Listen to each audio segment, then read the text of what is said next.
Bonjour à tous et à toutes. Aujourd'hui, nous allons aborder le protocole pour effectuer la réfection du lit. J'ai appris ce protocole lorsque j'étais en formation assistante de vie aux familles et je l'ai également utilisé lorsque je formais des stagiaires qui suivaient la formation pour obtenir le titre professionnel.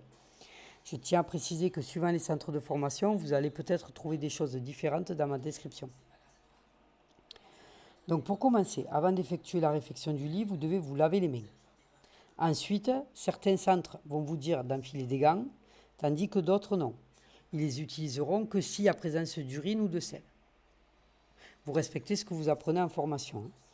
Ensuite, vous devez préparer le matériel et les produits de façon à ne pas faire des allers-retours lors du protocole. Vous devez tout disposer à proximité. Donc, quand on parle de matériel, on parle de la literie. Les produits, c'est détergent désinfectant et lavette qui va vous servir à désinfecter la tête de lit, pied du lit, barrière de lit, tablette. Sachant que là, on parle d'un lit médicalisé, mais toutes les personnes ne disposent pas d'un lit médicalisé à domicile. Donc pour la literie, vous allez demander à la personne si elle souhaite la changer ou pas. Il y en a qui veulent la changer tous les jours, il y en a qui préfèrent la changer qu'une fois par semaine. Vous devez respecter ses choix et ses habitudes. Par contre, vous pouvez être amené à des situations un peu plus complexes. C'est-à-dire, vous allez faire le lit et vous constatez qu'il y a de l'urine. Mais la personne vous dit non, non, non, ils sont propres et tout, ne les changez pas. En fait, il peut arriver que la personne refuse son incontinence. Parce que ça fait pas longtemps et elle veut pas accepter cette situation. Là, il ne faut pas la mettre mal à l'aise en insistant sur le fait que madame, vous avez uriné au lit et tout. Non. Ultérieurement, vous pouvez en parler à votre employeur qui en parlera à la famille ou si vous voyez la famille, leur en parler directement, mais il ne faut pas la mettre mal à l'aise. Donc si vous constatez qu'il y a de l'urine, qu'elle ne veut pas la changer, vous essayez de trouver une solution en lui disant ah, mais c'est un peu mouillé, ça serait mieux de la changer. Vous essayez de l'orienter pour qu'elle vous dise oui. Donc, une fois que vous avez tout préparé, vous devez aérer la chambre, sachant que s'il fait très froid, il ne faut pas ouvrir en grand, et que la personne elle est froide, vous pouvez lui proposer un gilet, ouvrir que 2 minutes, l'éloigner de la fenêtre. Voilà. Après, vous devez déplacer le mobilier qui peut être gênant autour du lit, comme une tablette, chaise ou d'éventuels objets sur le lit, comme des peluches, des poupées. Il faut enlever tout ça. Après, vous devez régler la hauteur du lit et mettre la tête de lit à plat. C'est pour respecter les règles d'ergonomie. Ça va vous faciliter pour effectuer le protocole. Ensuite, vous placez 2 chaises dos à dos au pied du lit sur lesquelles vous allez poser la literie. Sachant que si la literie est sale, vous la mettez directement au sale. Et vous lavez les mains avant de toucher la literie propre. Par contre, si elle ne veut pas changer la literie, vous la posez sur les chaises. Donc, vous commencez par déborder les draps, couvertures, couvre-lit, tout ça, et vous les pliez en portefeuille.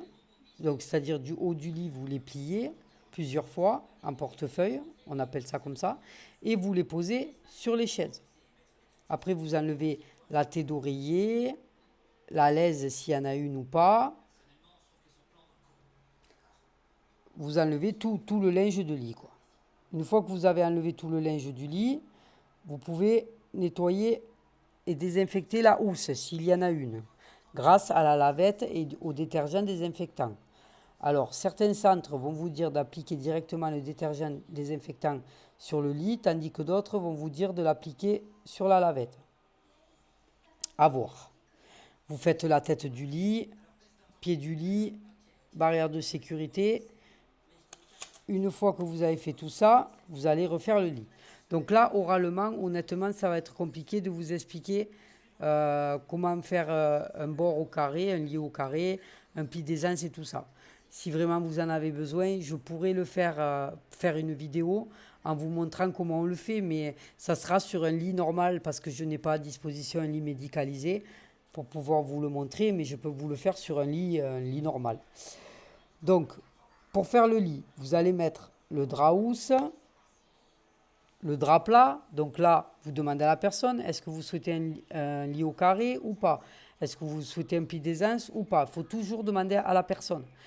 Ne soyez pas en stress le jour de l'examen, par exemple, parce que vous ne savez plus. Faites participer le comédien, posez-lui des questions. Peut-être il va vous dire non, je ne veux pas de lit au carré, donc ne vous crispez pas pour rien. Peut-être il y a une chance sur deux qu'il vous le demande. Bon, c'est vrai que souvent il le demande, j'avoue, mais un petit coup de chance, on ne sait pas. Il peut vous dire non, je veux pas de lit au carré. Donc je disais, vous placez le drap housse, vous placez le drap plat, la tête d'oreiller, tout ça, vous refaites bien le lit comme il faut. Vous demandez à la personne si elle souhaite que vous le laissiez ouvert ou pas, parce qu'il y a des personnes qui l'après-midi vont faire une sieste et si le lit est bordé, ils vont avoir du mal à se mettre au lit. Donc il faut demander si, quand je parle de ouvert ou pas, c'est-à-dire que vous pliez un peu la couverture et le drap près de l'oreiller de façon à ce qu'elle est juste à soulever pour se mettre dans le lit. Donc une fois que vous avez fait tout ça, vous pensez surtout à redescendre le lit. Parce que sinon, la personne elle va avoir du mal à se coucher. Donc vous redescendez le lit à la bonne hauteur. Une fois que le lit est terminé, vous désinfectez les chaises que vous avez utilisées pour mettre le linge dessus. Et vous réinstallez sur le lit ce qu'il y avait. Et vous désinfectez aussi la tablette. Sachant que sur la tablette, il peut y avoir de l'alimentation, donc vous pouvez utiliser un produit pour contact alimentaire. Si la personne en a un, bien sûr. Et après, vous marquez dans le cahier, vous refermez la fenêtre si vous l'avez laissé ouvert le temps du protocole. Ensuite, vous rangez le matériel et les produits. Et vous vous relavez les mains, puis vous inscrivez dans le cahier de transmission que vous avez changé les draps ou pas aujourd'hui. Voilà, j'espère vraiment n'avoir rien oublié parce que il y a beaucoup de petits détails à ne pas oublier.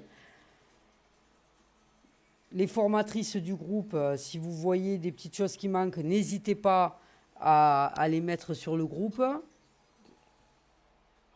Et puis, je pense avoir fait le tour. Je vous souhaite à tous une bonne fin de journée.